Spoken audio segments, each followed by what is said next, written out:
Hello. So our Get Supple class today is going to focus on shoulder mobility. So we're going to just do a quick little warm up for the shoulders. And you're going to need either a broomstick or a towel, a band, something you can wrap the band around if you have it, and also, a foam roller. So if you want to get those things, or if you have as many of those things as you can, then we'll get started. The easy part of the warm up is just rolling the shoulders back. So you can keep the elbows bent a little bit and try to emphasize pushing your shoulders down your back as you're circling the elbows. So this is important so that we can start to stretch a little bit through the traps as we're warming up the shoulder joint. And keep in mind also that if you're really tight starting out, just to make the movement small enough that there's no pain from the beginning, or actually at all during the stretch. So easy circles here. And then we're going to extend the arms. So taking the arms straight out, still rolling the same size circles, but with the arms extended and starting to even bring the fingers up towards the ceiling. So the stretch is now coming across the biceps, rolling the shoulders all the way back. And then we're going to take it forward. So you want to feel like the shoulder blades are lifting and circling as big as you can, even more than the actual arms themselves. So really getting that movement in the upper back. And then take your thumbs together, bring the palms forward and pull straight back. So still keeping the shoulders down, even though the wrists are up. Breathing a little bit deeper and squeezing the shoulder blades into the spine as you pull the fingers back. Come all the way to the front. When the hands come in front of you, push them forward a little bit so there's even that little bit of a stretch where the shoulder blades are coming apart. Okay, now we're bending the elbows. Elbows touch in the middle. When the elbows touch, push the forearms ahead so you get that stretch between the shoulder blades, then squeeze them back to pull your elbows back. So elbows touch, push forward, and then back. So it's just that subtle retraction through the scapula. Good. Being mindful as well to keep the shoulders down. The elbows are up, but the shoulders are down. You should already be starting to feel some good heat coming through the upper body. That's what we want. And one more here. And then take your arms, inhale your arms over your head. So just being mindful to keep breathing, feet together. We're going to do an easy standing side bend here, just right and left. This is always a good part of the warm-up because we elongate through the whole spine, and in that way stretching the fascia from top to bottom. So just remember, you're trying to keep the knees straight, the elbows straight, and your whole body facing forward on the side bend. Okay, back up to standing, bring the arms all the way down. One more stretch here, bending the knees. This time interlace your fingers behind the knees. Bring your chin towards your chest and then pull up against the arms. So you're feeling that stretch between the shoulder blades. And then placing the hands above your knees on the thighs. Inhale, lift the chest and squeeze the shoulders back. You're rounding your way all the way back up to standing again. And we're going to start with either the broomstick or the towel. So if you have a broomstick, you're going to take it with your palms facing you. The towel works great too. If you have really long arms, long shoulders, and a tight chest, you're going to want a very big towel though. Okay, so just keep that in mind. So taking a grip with the palms facing forward, and then bring the arms over your head. I'm going to come down onto my knees here just so that I can stay in the frame. Arms totally straight. We're bringing the hands back, so I have to go a little bit wider to bring my arms all the way behind me, and then bringing the towel down to my back. Inhale, coming up and over. So nice and slow and smooth. Make sure your arms are wide enough that you can get all the way back. And we're also trying to do this with as much movement through the shoulders as we possibly can. So if you know you're extra tight there, then be really mindful to start by rolling the shoulders as far back behind you as you can. That's going to minimize any extra friction through the shoulder joint as you're doing that. These are called dislocates. It's exactly what it feels like is happening in the shoulder if you're really tight there. This is one of the best shoulder mobility exercises you could ever do because it's going through that full range of motion. It's even building the strength to pull the arms back. In the studio, I use an extra long bar, an extra long broomstick for anybody that's quite extra tight. And that seems to work really well. One more here. Okay, keep the arms straight up. So you're now punching the knuckles up to the ceiling, and it should feel like your shoulder blades are coming out of the spine. So we're protracting the shoulder blades by pushing the knuckles as high up to the ceiling as we can. And then pull back as far as you can, but just staying in that stretch zone. So you know if you go lower, you're going to miss the stretch. So we're just going through that stretch, and then slowly turn your head to one side. And then the other side. So incorporating a little bit from the neck, from the traps, from the scalenes. One more here. Looking right. And then looking left. Okay, now we're going to take both arms overhead again. And if you've got the stick, you're going to let the one end drop down your back. Bend the elbow and take the hand, grabbing the stick or the towel, the bottom hand, wherever you can. So this is that classic shoulder stretch where we're working now. Primarily, we're focusing on the bottom arm. So try to have your elbow pointing it straight up to the ceiling as you can with the top arm.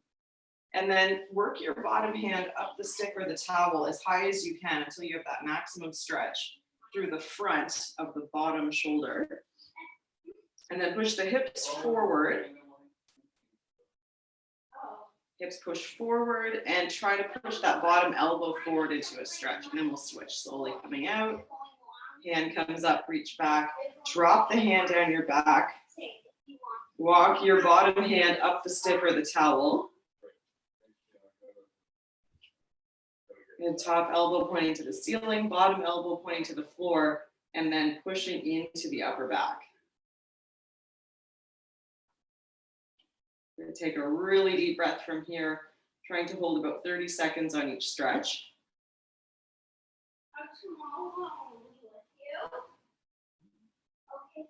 And then slowly release. Okay, we're not going to use the stick or the towel again, so if you want to just move that out of the way and grab a hold of your band. So I've wrapped this band around the pillar here. If you can wrap it around something that isn't going to move. And it doesn't matter what the tension on your band actually is, because we're just using it for traction. So if you put your hand either through the handle or just hold on, if you're using like a ribbon or whatever, just hold on to it nice and tight with one hand. We're going to turn the thumb down and then turn your upper body away. So just kind of let the band pull your arm back. So you're using your hand to hold the band, but you're not actually using the muscles in your arm to pull. Let the band pull your arm back a little bit, get a little bit of traction. And then turn facing the band. We're going to reach the tailbone back. You can actually put your opposite hand on your back or just relax it on your hip. Good, hanging and turning that thumb downward and then upward. So a nice stretch through the lats here. When the lats get tight, they pull the shoulder joint forward into that position that impinges at the shoulder joint as well. So we want to get a nice decompression there, letting the head drop down. And then switch to the other hand. So starting off, turning the thumb down and rotating the whole upper body away. So the stretch feels like it's at the front of the shoulder. Good, let the band pull the arm back out of the shoulder joint. That gentle traction there, turning your head away from the hand that's grabbing the band, and then turn back to face the band. Hinging forward at the hip, tailbone back, and then leaning into that stretch. So you're letting the band pull the arm bone even more and more towards or out of the body. This is a great partner stretch too. We do this at the in our resistance circuits at the studio during boot camp classes.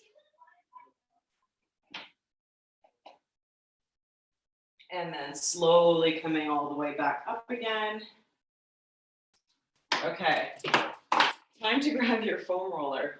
So this time we're going to have the foam roller on the ground, lying sideways to start, where the foam roller is right up at the base of the armpit.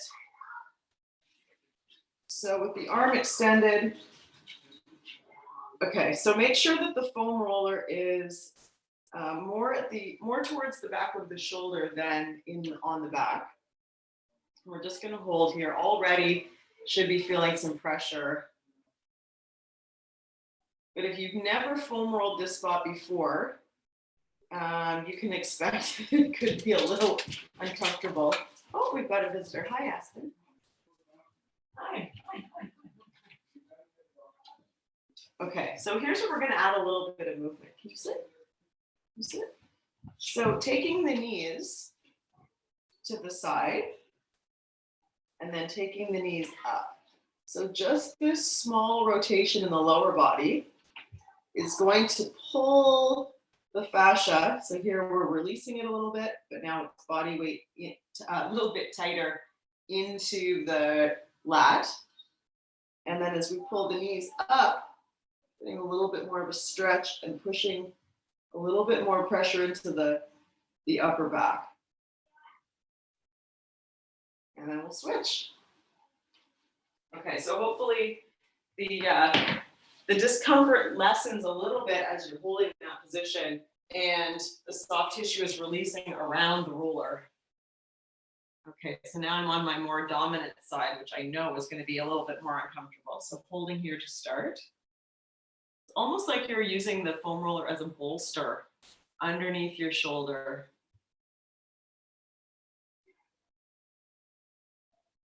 And then adding the rotation of the lower body, so knees coming up. Oh yeah, I'm feeling this a lot more on this side. How are you doing? Hang in there. Breathe your way through this. Slowly bringing the knees down. And then up.